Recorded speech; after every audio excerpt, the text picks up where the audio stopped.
everybody. My name is Jennifer, and you are at my channel, NarcShield. And if you have been here before, thank you so much for returning. If you have not, thank you for being here. I hope you will subscribe and also hit the bell so that you will be alerted when I post new videos. I'm going to be trying to keep them short, as I am saying in the videos that I'm doing tonight, because it takes forever to download. So it may be that a topic that I do other videos on the same topic. So anyway, thank you so much for supporting me. If you haven't subscribed already, please do. Tonight, I want to talk to you. I want to start talking about supply, and I have talked about that before. What is narcissistic supply? And I want to start with the primary source of supply. And so the primary source of supply, or fuel, H.G. Tudor has termed that word fuel. It's like filling up the vehicle that makes the vehicle work all day long and go out in the day, and you're getting different types of hit of this fuel inside to fill up this empty void and keep them from thinking about things that make them feel bad about themselves. And so there's good supply, bad supply. Doesn't matter as long as you have supply. It's when you don't have supply at all that's going to be a problem for a narcissistic person. And so there's many different types of supply. And tonight I want to talk about, or fuel, I want to talk about the primary source of supply. What and who is the primary source of supply? The primary source of supply, what they are, is the most potent supply that the narcissist has in their life at that time. That is who they see most of the time. That is who they confide in. That's who they're talking to throughout the day. That's who's calling them all the time. That's who they are living with, having sex with. So it can be that it is an intimate partner primary source, or it can be just a primary source that's non-intimate, so a non-intimate primary source. And that would be like your mother, your brother, you know, a roommate, your neighbor, your best friend. If that is who's in your life and that's who you're hanging out with all of the time, and that's who you're confiding in, and vice versa, then that would be your prime, or their primary, if narcissist is watching, but that would be their primary source of supply. And so what kind of supply is this person giving to the narcissist? Well, it could be money. It could be a place to live. It could be a job that you've given them. It could be that you're supplying compliments to them all the time, buying them clothes. It could be that you are supplying them with friends that are valuable to them, that can help them get to bigger and better places that they want to get to. It could be that you're supplying them with doing things around the house. You do all the chores and crap that they don't want to do, cooking, cleaning, shopping, that kind of thing. So this is supply. This is what supply is. And so if you are the primary source, you are working yourself to death. Even if you have a career, a job, you are working so hard to keep them happy and trying to keep yourself going at the same time. It can be extremely exhausting. And so narcissistic people, sociopathic type people, are considered energy vampires because they suck the stinking life out of you. They take all this energy away from you, and they're gaining all this energy because they're putting little out and they're getting so much back. And therefore, they're taking all of this from you, and you are losing this energy that you need to carry on with your tasks during the day, or the people that you need to do things for, or even for yourself. And they enjoy that because it's making them feel powerful. So they don't feel happy feelings. They don't have those type of feelings where they feel happy like you, but they do have feelings of power. It makes them feel super special and important. And in their minds, They are magical. They are special, and everybody should pay attention to how special they are. And so it makes them feel that much more powerful when you aren't feeling that great about yourself, and they are able to control you more. And slowly over time, they will start to put so in the beginning, the primary source has been given this golden period. So the narcissist knows what this person really wants, and they mirror back to them basically themselves, not the narcissist, the person they're in the relationship with. So the primary source is basically falling in love with themselves, because the narcissist knows exactly what you need and what you want, what your likes are, what is so important to you. And so they mirror it back to you so that you fall in love with that. As soon as they know that they have their primary source, that's when the primary source notices or starts to question things, they're a little off, something's not right, or they've said something to give the narcissist a narcissistic injury, devaluation starts. In the beginning, you might say some things and get away with it a little bit because you're hot supply. But it won't be long. You will go into devaluation, and when you do, or when the primary source does, it's shocking. It's like, wow, I thought I had met the love of my life, and this person is being really cruel and mean to me, and I don't know how and why, or I don't know why, and I don't know how to fix it. And so the primary source, if they've chosen the correct primary source, that person will hang on for dear life because they believe in hope, they believe in love, they believe in loyalty, and these are the types of people that they seek out, and they will do anything to make the relationship work and hang in there as long as they can because they believe in that.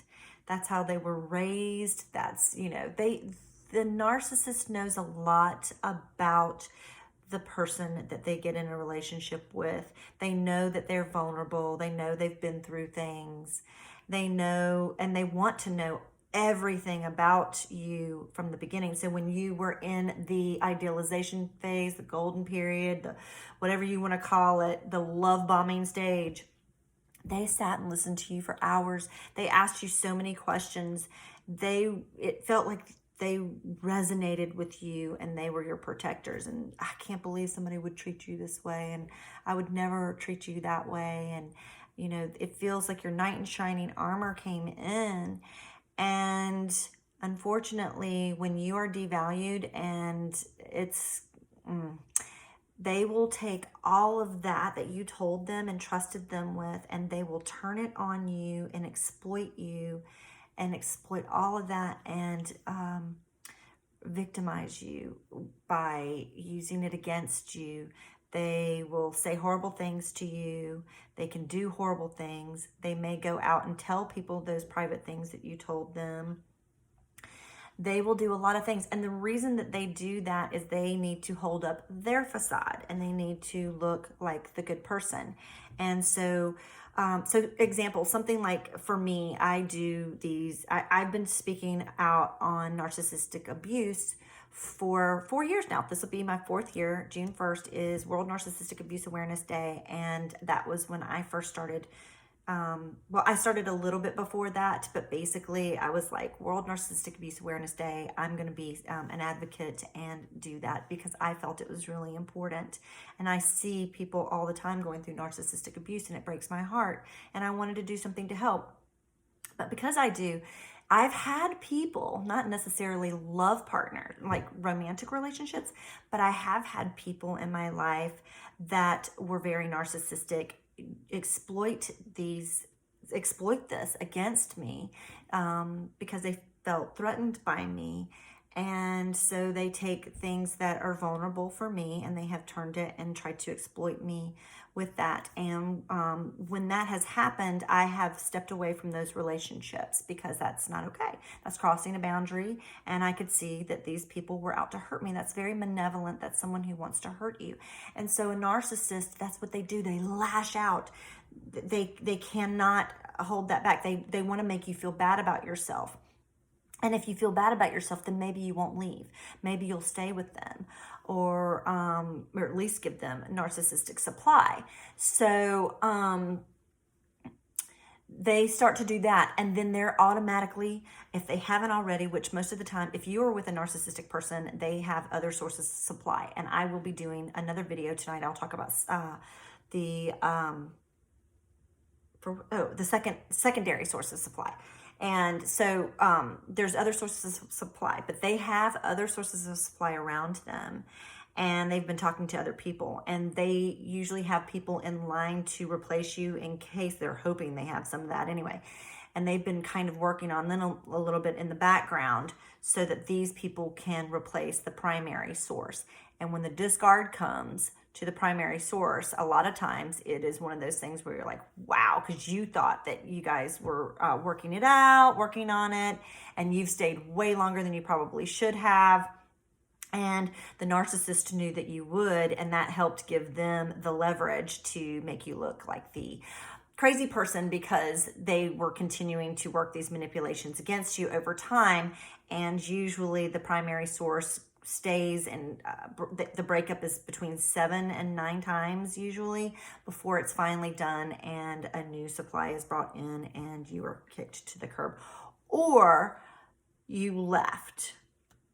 Most of the time it's the narcissist leaving, but if you have left because you have strong boundaries and you were able to escape, then my congratulations, by the way, because that's very, very difficult and very heroic because it is dangerous. It is a dangerous time. And so I am giving you kudos for that. For anybody who's, whether you were dumped or not, it is very difficult to get over a trauma bond and go through these things and even go through a lot of the process that you may have to go through because the narcissist is out to hurt you at this point. You are their worst enemy and they need to smear you. They need to get rid of you. They need to hush you. They need to do whatever they need to do to keep the mask in place, have everybody else looking at you in a way that will not have them looking at him too close, or I say him because I'm a girl, but him or her too closely. They need to push that away off of them. And so basically they're pointing the fingers in all kinds of directions, but you are, if you are even dealing with them at all, still a main source of malevolence. They are going to really come down hard on you. So the primary source is the one that gets the most abuse. Out of all the sources of supply in the web of a narcissist's life, the primary source behind closed doors is being abused big time. And it may show every now and again outwardly, and it does depend on the type of narcissist that you're with. Your friends that are closest to you will see it. Your family eventually will, but they can even work on them too. And some of them will see it, some of them won't. Some of them will be manipulated by the narcissist. There's so much insidious things that go on within a narcissistic relationship. That's why you're so courageous when you get out and you're able to survive it, because it crushes the soul, because you can't believe it happened. I mean, we watch movies about this all the time. All the time we watch movies and we see these people, in these mysterious movies or thrillers, manipulating people. And I guess people just can't take it from the screen that they watch the movie on, like Gone Girl and stuff like that. They can see it on a movie screen and be like, oh my gosh, and on the edge of their seats, or read it in a book and be into the book, but it's hard for them to believe that it actually happens. It can be your neighbor. And yet Your neighbor could be coming out and being pleasant with you and never telling you anything. But if you pay attention, you may see it in their eyes, the way they look at you. It could be that they're looking for you for help, hoping that you can see it. They're just standing there. I know that I've been that way before, and that actually kind of makes me want to cry. I'm going to have to end this video because I just got triggered. So if you're the primary source, and you're still in it, do whatever you have to do to take care of yourself, get the help that you need. There are people out there that believe you and love you and know that you can get out. I'm going to go for now. Until next time, bye.